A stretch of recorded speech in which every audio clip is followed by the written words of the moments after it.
American visa refuse होने की बहुत सी वजूहत होती हैं। उनमें एक वजह है कि आपका नर्वस होना। देखें, मैं आप तजर्बे की रोशनी में आपको बता रहा हूँ, ये नॉर्मल है। It is okay to be nervous. सब नर्वस होते हैं, इसमें कोई भी ऐसी चीज़ नहीं है जो आपको परेशान करे।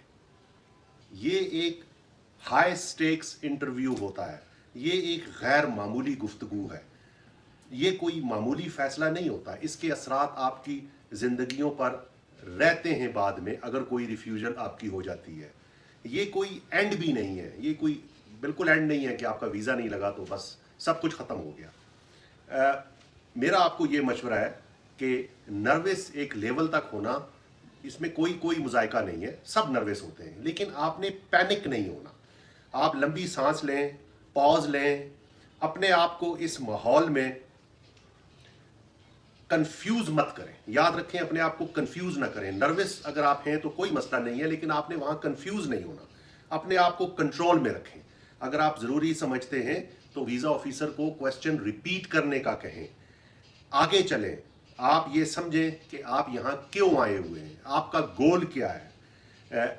इस कंट्रोल के अंदर आपने अपने आप को ब्लेम भी नहीं करना, और आप अपने प्लान पर स्टिक रहें।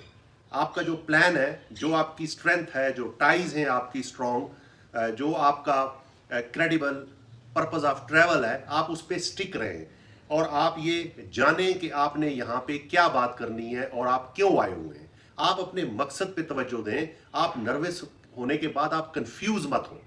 और ये चीज़ है, आप आई कांटेक्ट मेंटेन करें और अपनी बॉडी को भी कंट्रोल में रखें। देखें, बहुत से ऐसे लोग हैं, एप्लीकेंट हैं, जो नर्वस हो जाते हैं और वो बयान नहीं कर सकते जो कुछ वो सोच के गए होते हैं, और वो वीज़ा रिफ्यूज़ल लेकर वापस आ जाते हैं। तो आज यहीं तक, फिर किसी मौजू पे मिलते हैं। जहाँ भी हैं, खुश रहें।